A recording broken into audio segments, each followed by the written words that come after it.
Bonjour à tous et bienvenue sur le podcast Santé Équilibre. Chaque semaine avec ce podcast, je vous donne des outils, des conseils, des astuces et aussi de l'énergie pour améliorer votre santé et aller vers un corps sain et un esprit serein. Je suis Martine Bosc, ostéopathe, praticienne de médecine chinoise, auteure et coach santé bien-être.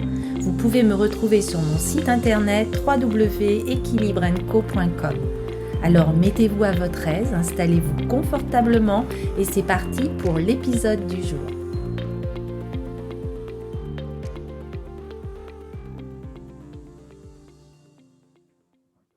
Hello à tous et bienvenue dans l'épisode 10 du podcast Santé Équilibre.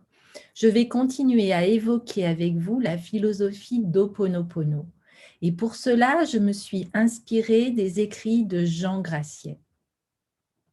Dans les épisodes précédents, je vous ai parlé de l'origine de la méthode ancestrale hawaïenne d'Ho'oponopono. Comment nous pouvons être créateurs de notre vie à 100%, d'où viennent nos mémoires et comment les nettoyer avec cette méthode d'Ho'oponopono qui nous veut du bien. Vous vous rappelez sans doute à quel moment faire Ho'oponopono, pourquoi cela est important d'être sans attente et comment nettoyer tout le temps nos mémoires. Alors, dans cet épisode, je vais aller un peu plus loin avec vous. Nous allons évoquer ensemble comment se déroule le processus de nettoyage. Dès que quelque chose survient dans notre vie, une rencontre, un événement malheureux, un symptôme léger ou une maladie grave, nous savons que c'est une mémoire qui vient de se réactiver en se matérialisant devant nous. C'est-à-dire qu'elle vient se manifester face à un ou plusieurs de nos 5 sens. Alors le conscient a le choix. Soit il choisit de garder le problème parce qu'il veut essayer de comprendre, de contrôler la situation et il ne lâche rien. Dans ce cas-là, il continue à se laisser manipuler par les mémoires sans le savoir puisqu'elles sont inconscientes. Ou bien, le conscient décide de lâcher, de faire confiance et d'effacer ses mémoires. Il a le libre arbitre et c'est lui qui décide. Dès que la décision est prise de nettoyer, le conscient demande à l'enfant intérieur de libérer, de lâcher les mémoires. Puis il s'adresse au moi supérieur et à la divinité intérieure et donne la permission de nettoyer ses programmes par la répétition de ces 4 mots. Désolé, pardon, merci et je t'aime. Et le nettoyage se fera alors automatiquement. Et Ho'oponopono, c'est cela aussi. Nous n'avons pas à chercher à comprendre quelle est la mémoire source du problème ou de la situation, son origine ou comment cela va évoluer. Dès que nous avons lâché et confié le nettoyage à la divinité, nous n'avons plus rien à faire. Nous n'avons qu'à appuyer sur le bouton en disant « Désolé ». Car je ne savais pas que cette mémoire était en moi et je reconnais ma responsabilité à 100%. Pardon aux autres et à la divinité pour les jugements et les critiques que j'ai portés. Et pardon à moi-même pour m'être laissé mener par mes mémoires et m'être fermée à l'amour. Merci à mes mémoires de me donner l'opportunité de les nettoyer. Merci à mon enfant intérieur de lâcher et à la divinité pour faire ce travail. Et enfin, je t'aime, car l'amour va transmuter les énergies bloquées que sont le problème et les mémoires. Alors, on peut se poser la question, à qui disons-nous ces mots ? Désolé veut dire je ne savais pas que j'avais cette ou ces mémoires et je prends l'entière responsabilité de tout ce qui m'arrive. Avec pardon, pardonne-moi pour ce qui est en moi qui a créé ou qui a attiré cela. Je te demande pardon, je me demande pardon. Merci Merci de me donner l'opportunité de nettoyer ces mémoires. Merci à mon enfant intérieur, à mon moi supérieur. Merci à la divinité intérieure et merci surtout à moi-même. Et enfin, je t'aime car je sais qu'il n'y a que l'amour qui guérit. Nous disons désolé à la divinité qui est en nous, à notre moi supérieur, à notre enfant intérieur. Mais nous disons aussi désolé à nous-mêmes. Nous disons désolé car nous ne savions pas. Mais maintenant, nous prenons la responsabilité à 100% de ce qui se passe. Et une fois que le conscient ou l'intellect choisit de lâcher, le processus de transmutation intervient. Nous n'avons pas besoin de savoir ce qui arrive ou comment cela arrive. Nous devons juste le faire. Nous pouvons aussi dire « je suis désolé » à nos ennemis, car nos ennemis sont aussi des mémoires qui sont à l'intérieur de nous. Ces mots sont comme des outils et ces outils sont comme d'appuyer sur un interrupteur pour éclairer une pièce. Il n'y a juste qu'à pousser le bouton, car on ne cherche pas à comprendre l'électricité, ni son fonctionnement, ni rien de cela. On appuie simplement sur l'interrupteur sans chercher à comprendre, rien de plus. Quand on répète « désolé, pardon, merci, je t'aime », c'est exactement la même chose, c'est pareil. Au fil des mois, des années de pratique d'Ho'oponopono, le nettoyage se fera de plus en plus facilement au fur et à mesure que s'élève notre niveau de conscience. C'est-à-dire que nous sommes de plus en plus dans le non-jugement, dans l'acceptation, dans le lâcher-prise et surtout conscients d'être responsables à 100%. Il arrivera alors qu'il ne sera peut-être plus nécessaire d'utiliser ces mêmes mots, mais peut-être d'autres mots qui pourront mieux nous convenir. Au début de la pratique, il est normal de dire les 4 petites phrases ou mots tel un mantra. Dès que l'automatisme est installé, on peut dire un seul mot et il suffira pour enclencher le nettoyage.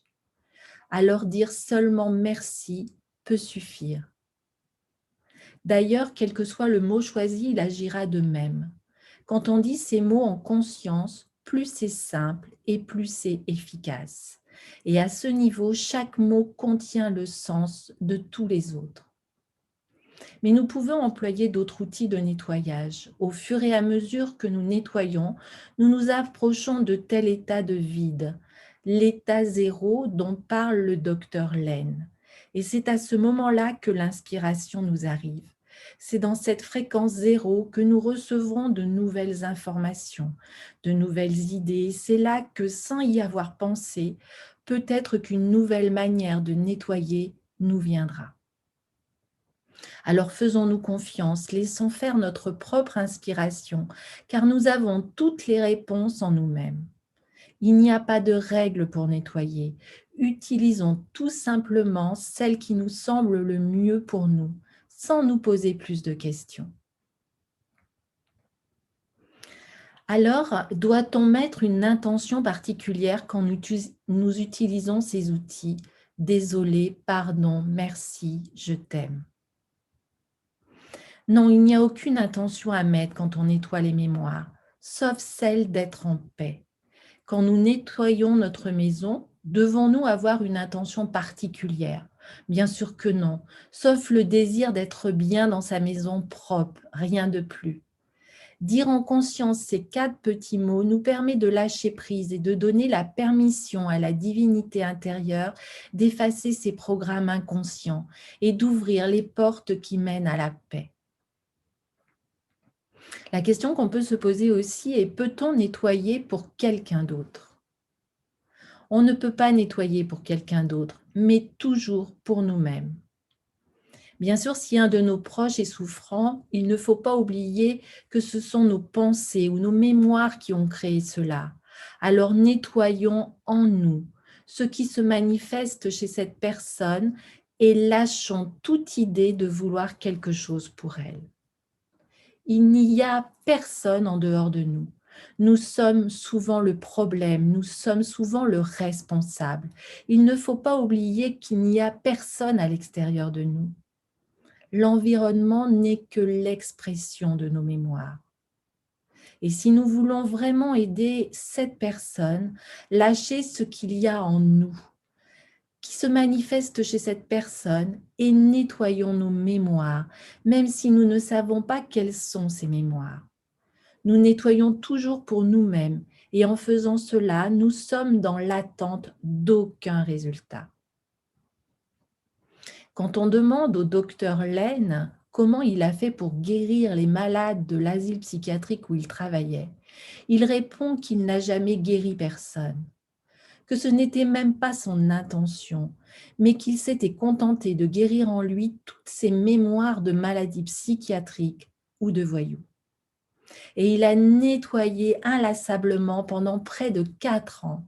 Et il faut croire que son nettoyage personnel a été efficace puisque presque tous les malades, parmi les 30 présents, ont guéri. Alors, si vous êtes thérapeute, peut-on utiliser Ho'oponopono? Tout d'abord, Ho'oponopono n'est pas une technique thérapeutique en soi, mais un thérapeute qui pratique Ho'oponopono dans sa vie posera un regard différent sur ses patients. En effet, grâce à Ho'oponopono, il sait qu'il n'y a pas de séparation entre lui et eux. Chaque patient qui se présente à lui est une création de ses mémoires qui se réactivent.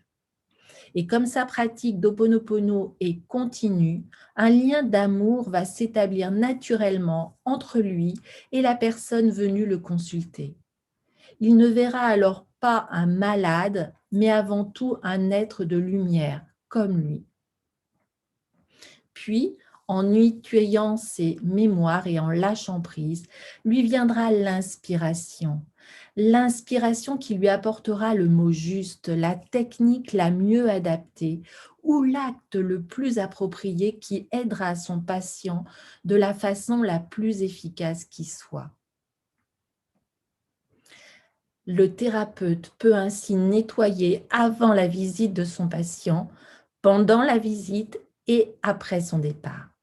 Nous avons en nous toutes les mémoires et ce n'est pas par hasard si certains sont thérapeutes ou médecins. Peut-être que ces derniers présentent plus de mémoires de maladies et les malades viennent vers eux pour leur donner l'opportunité de s'en libérer. Alors, est-ce vraiment nécessaire de pratiquer seul? Ce qui s'efface en nous s'efface aussi chez les autres. Il ne faut pas oublier que les gens qui apparaissent face à nous, toutes nos rencontres sont pour nous des opportunités. Et le but de leur présence est de nous enseigner, de nous montrer ce qui, en nous, ne va pas et a besoin d'être corrigé. En ce sens, nos rencontres, et plus particulièrement nos proches, sont de grands maîtres pour nous. Ils sont en effet pour nous un cadeau dans notre vie, malgré les apparences. Discuter n'est pas ce qu'il y a de mieux à faire, car cela n'aide pas. Vouloir expliquer, argumenter, c'est en somme résister. Or, nous savons que ce à quoi nous résistons persiste. Quand nous parlons, nous attirons encore plus de mémoire, nous attirons plus que ce que nous voulons. Nous devons admettre que si nous ne parlions pas, nous n'aurions pas tant de problèmes. Alors en lâchant, en restant silencieux le plus possible et en nettoyant, nous avons plus de chances d'accueillir l'inspiration. Et n'oublions pas que lorsque nous nettoyons, ce qui s'efface en nous s'efface aussi chez les autres de notre entourage. Nous sommes unis, connectés. C'est pourquoi il n'est pas utile de parler et les choses les plus étonnantes arrivent quand nous faisons ce nettoyage. Et surtout, à mesure que nous changeons, tout change, parce que les autres sont seulement notre reflet et l'expression de nos mémoires. Le docteur Lane, qui continue toujours à transmettre l'enseignement d'Ho'oponopono, dit d'ailleurs « les autres n'existent pas ». Pourquoi ? Parce qu'il considère que les autres face à nous, de même que notre environnement, sont une création de nos mémoires et qu'en réalité, le monde qui nous entoure n'est qu'illusion. C'est comme s'il y avait un miroir en face de nous qui reflétait en image la nature de nos mémoires. Nous créons à chaque instant notre environnement grâce à nos mémoires qui sont en activité permanente. Les autres se présentent dans notre vie pour nous tendre un miroir. Ils nous montrent en effet le reflet de ce que nous sommes en termes de croyances et de valeurs. Souvent, ils nous montrent ce que nous avons à changer et à améliorer en nous. Ainsi, si nous rencontrons de l'agressivité, c'est que l'agressivité est en nous et que nous devons nettoyer cette vieille mémoire qui s'est réactivée en nous. Et au fur et à mesure que ce travail de nettoyage s'effectue, nous nous apercevons que l'agressivité, en diminuant, laisse place à de plus en plus de paix. Il y a quelque chose de magique dans toutes les rencontres qui jalonnent notre vie. En effet, chaque personne rencontrée joue un rôle dans la pièce de théâtre qui est notre passage sur cette terre. Nous avons été le réalisateur, le metteur en scène et aussi l'acteur principal de notre propre pièce. Et les rôles ont été distribués longtemps à l'avance et chaque acteur joue son rôle à la perfection. C'est pour cela que les autres existent en tant qu'acteurs, nous donnant la réplique et à notre demande. Alors, la question que l'on peut encore se poser est que est-ce que nettoyer est une forme de prière ? Bien sûr, on peut dire que nettoyer est une forme de prière, une demande, une manière de donner la permission à Dieu ou à quelqu'un de plus grand que nous pour qu'il nous apporte ce qui est correct et ce qui est parfait pour nous. Peu importe la manière dont nous le faisons et quel outil nous employons. Cette demande commence par la conscience ou le mental qui décide de lâcher, puis transmet à l'enfant intérieur qui transmet au moi supérieur. La divinité intérieure, en dernier recours, va intervenir. Et le fait de nettoyer emprunte toujours le même processus, comme pour une prière.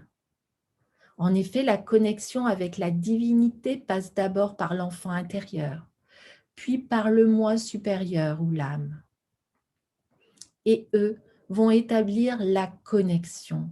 Nous pouvons aussi simplement demander à notre enfant intérieur de lâcher et de donner la permission à Dieu. Voilà pour ce nouvel épisode sur la pratique d'Ho'oponopono. Si vous avez apprécié et appris de cet épisode, faites-le connaître autour de vous, auprès de votre famille, de vos amis, de vos connaissances. Ainsi, vous m'aidez à diffuser, à améliorer la santé et l'éveil des personnes qui vous entourent. Et vous pouvez aussi mettre une note, 5 étoiles, un commentaire ou vous abonner sur votre plateforme d'écoute préférée. C'est rapide à faire de votre côté et c'est très important pour moi, pour amener encore plus de visibilité à ce podcast et au message qu'il contient. Vraiment un très très grand merci à vous de m'avoir écouté et je vous retrouve la semaine prochaine pour un nouvel et dernier épisode d'Ho'oponopono. Là, je vous dévoilerai ce que nous apprend cette méthode d'Ho'oponopono sur le but de notre vie, mais aussi sur la loi d'attraction et sur le pardon. Alors, aimez la vie, appréciez chaque instant et vivez pleinement ici et maintenant. J'ai déjà hâte de vous retrouver prochainement sur toutes les plateformes d'écoute. Je vous souhaite une belle journée et vous dis à très très bientôt et surtout prenez bien soin de vous. Bye bye.